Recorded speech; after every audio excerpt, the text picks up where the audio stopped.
hoes, I be trippin'. If a motherfucker run up on me, bud, I be lippin'. I ain't worried about no nigga, catch a slug, and I'm flippin'. Give a fuck about that bitch, that bitch be trippin' off the lippin'. Jaj, kokos, je tu sviežo. Fuj. No. Už ako malý chlapec som mal veľký sen, asi tak ako každé dieťa. Niekto chcel byť smetiarom, niekto pilotom, niekto vodičom autobusu, doktorom, zubárom, murárom. Ja som chcel pretekať s autami. Od malého decka som to miloval, proste motory, zvuk motoru, strieľanie z výfuku, pálenie gum, smrad benzínu. Od malého decka som to miloval. Najviac som sa k tomuto snu priblížil, keď som si na strednej škole kúpil svoje prvé auto, ktoré je Honda Civic 6. generácie z 96. Kúpil som ju za pár drobných a bol som z toho úplne hotový. Odkladal som si na to z brigád, z vreckového, všetky peniaze, ktoré som mal, som si odkladal na toto auto. A v 18. v 4. ročníku na strednej škole som si to mohol zadovážiť.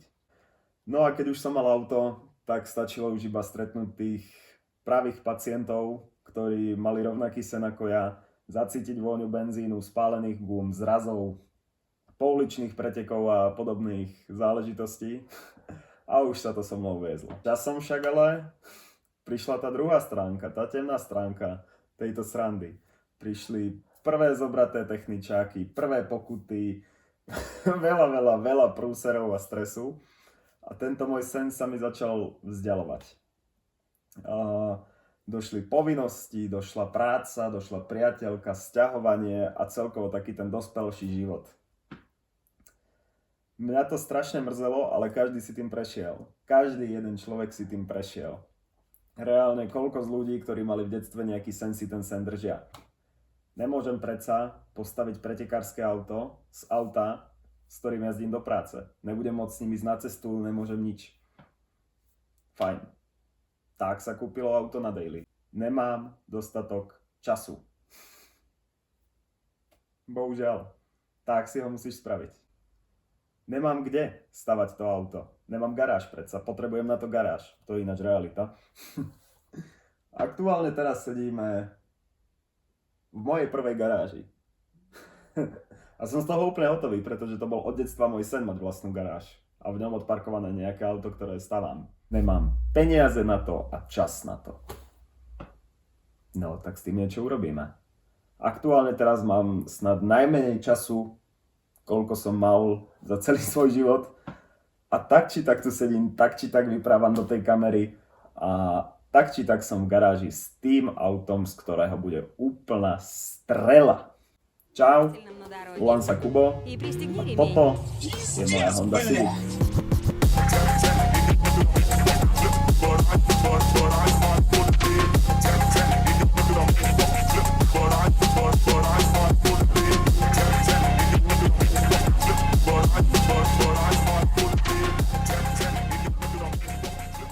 Auto máme aktuálne teraz v stave takzvanom, že je OK, alias odpad komunálny. Je hrdzavé až do takej miery, že sú v ňom diery a to nesrandujem, to si ukážeme. Podlaha je hrdzavá, hrdzavé je slabé slovo, je prehnilá, to je na šupu, to je proste na kompletné vyvarenie. Kto pozná Hondy, vie moc dobre, že lemy na to veľmi trpia, práhy na to veľmi trpia, pri niektorých, konkrétne pri tejto, zdvíhacie body, čo je veľký prúser. Predné nosníky, tie už majú tiež niečo za sebou, tie bude tiež treba vyvariť. No a tak, ako každá Honda, žere olej.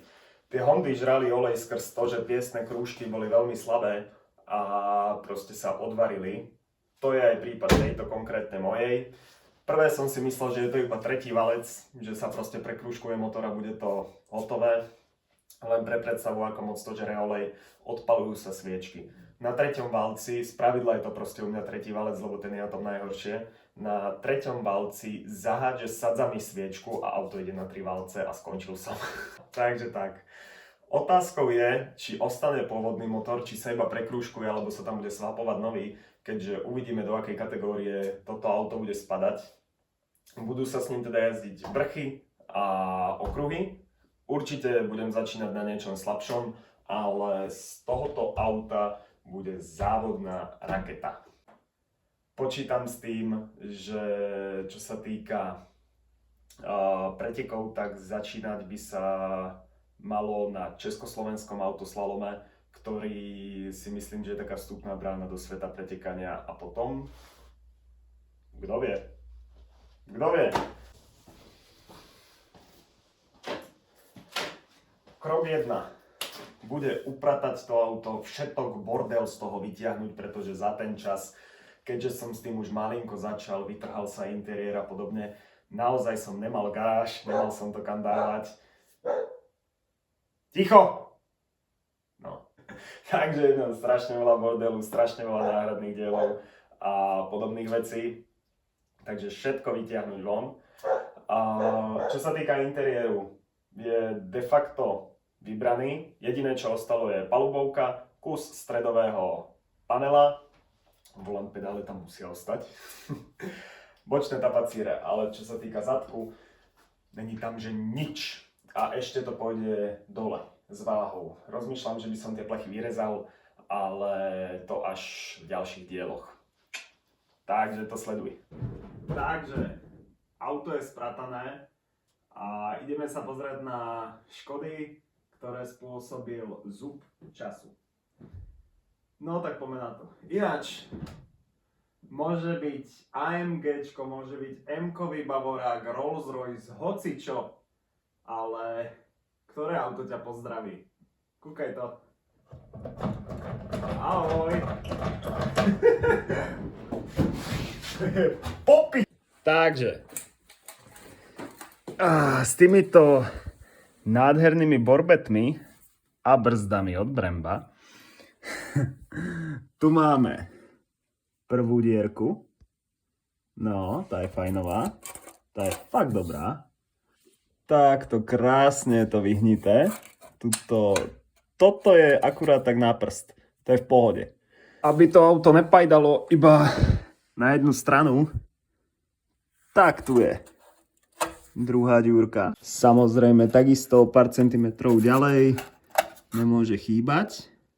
Tam tá strana, kde je vlastne lem, ktorý, ako býva zvykom u Hondy, je hnilý ako sviňa. Tie dvere ma až tak neserú, pretože ich budem meniť tak či tak, ale ako toto, ty kokos. Hej, však tam dám kompletne celú ruku. Teraz sa dotýkam tapacíru dverí. Čo ti drbe? Toto, pozri to. Však to je úplne hotové. Samozrejme klasika Lemmy od Hondy, to sa dá očakávať, to je proste vybavené. Takže túto sa to fikne, navarí sa tu druhý lem, bude to v pohode. Ďalší problém, klasika Prahy, to je úplne v riti, tuto môžeme vidieť. Takže sem takisto plech odrezať, navariť, nebude problém. Takisto druhá strana nesmie zaostávať. Tu som sa to snažil opraviť, každopádne to chytilo hrdzu naspäť. Chcel som to spraviť akože na pankáča, že to zbrúsim, odhrdzovačom to zbehnem, zagitujem, bude to v pohode. Jak môžeš vidieť, v pohode to není a nikdy nebolo. Takže takisto fiknúť, dať nový plech a malo by to byť cajk. Čo už ale cajk není, tak to je v interiéri. Vidíš tam to malé svetielko? Vieš, čo to je? To je podlaha, ktorá už má za sebou tiež svoje. A pozri, aha, kompletne vyhnité. V prdeli. Samozrejme, keď otvoríme druhé tieto nehrdzavejúce dvere, tak to isté nás čaká tu. Dobrý deň. U Hondy sa vždycky počíta s tým, že to bude hniť. Hnilo to, hnie to, aj to hniť bude. Ostatné, ako pri všetkých japonských autách z 90. a ranných 2000 rokoch. To sa nebavím ani o 80. Tam to bolo úplne v riti. Takže som počítal s tým, že to auto proste bude hrdzaveť. Kúpil som ho viac menej bez hrdze a počítal som s tým, že to bude hrdzaveť. Ale nemuselo byť až toľko. Každopádne Hondu si nekupuješ kvôli karosérii a ochrane proti hrdzi. Kvôli tomu fakt ne. Kupuješ si to kvôli prevodovke, podvozku a motoru. Motor máme tu. Je geniálny. Je to najslabší motor, ktorý sa dával do tých šestkových Civicov, ale je naozaj super. Aspoň za mňa ako prvé auto, ja osobne si neviem predstaviť nič lepšie. Tak a tu je krása vec. Objem 1,4, papierovo 55 kW. Aktuálne budem rád, keď to bude mať, že pol kW. Boli tam nejaké úpravy robené, ako môžeš vidieť. Klasické tuzerské sanie. Neboj sa nič, nenadávaj mi. Mal som tam natiahnutý studený vzduch, takisto čo sa týka tepelnej ochrany, mal som tam nejakú izoláciu spravenú. Fungovalo to pomerne dobre. Hondy extrémne trpia na sanie teplého vzduchu a bolo to cítiť. Večer, v zime, v lete, cez deň, keď boli horúčaví, to bolo úplne v riti. Bolo to proste brutálne cítiť a každý milimeter proste studeného vzduchu tomu autu strašne pomáhal. Mal som natiahnutý teplomer vlastne k filtru, aby som vedel, aký teplý vzduch to nasáva. Fungovalo to pomerne dobre. Každopádne, čo bol pri týchto motoroch velikánsky problém, boli piesne krúžky, ako som spomínal. To auto má konkrétne tuto na tomto treťom valci totálne odvarený piesný krúžok a to auto funguje ako dvojtakt. Konečná. A vieš čo? Mohli by sme si aj ukázať, v akom stave sú tie sviečky. Ja ti to ukážem.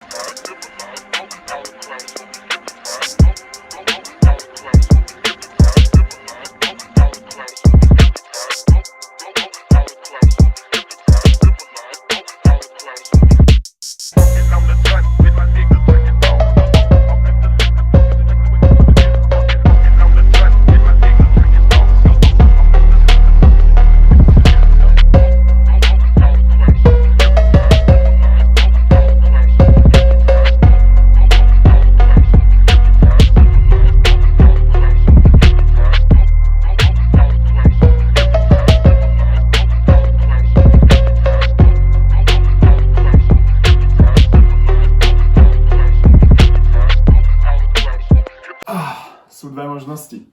Buď sa nasvapuje motor, druhý, ktorý bude silnejší, bude to síce proste dlhšie trvať. Možnosť jednoduchšia by bola snad na každom závode meniť sviečky a hold nejak prekusnúť to, že to auto proste bude mať menší výkon, pretože predsa len pálí to olej, to není dobré. Ďalšia vec, ktorá ma celkom trápi na tom, je to, že na tom aute svieti kontrolka motoru a za Boha neviem, čo to je. Skúsi sa vymeniť olej, pozrieť chladič, ďalej skúsim vymeniť tie sviečky, možno skrz to, alebo nejaký senzor malý, pozeral som váhu vzduchu, tá je v pohode, neviem, čo to môže byť. Tie autá sú iné ako autá dnešné, proste tam sa ti rozsvietí kontrolka motoru, keď nedoleješ odstrekovače. Tieto autá, špeciálne toto konkrétne, ja som si k tomu autu vybudoval citový vzťah skrz to, že to auto odo mňa dostávalo také šlaky, že to není ani možné, to auto išlo dennodenne omedzovače, preto dopadlo tak, jak dopadlo. A ja sa tohoto auta ani za svet nevzdám. Toto auto bude fungovať a bude pretekať, aj keby, že mám skapať. Tak, áno! Video som tu musel stopnúť, pretože YouTube pre mňa nepodporuje videá dlhšie ako 15 minút, takže video bude rozdelené na dve časti. Takže díky moc, že si videl prvú časť a teším sa na teba zase v druhej časti. Čau, čau!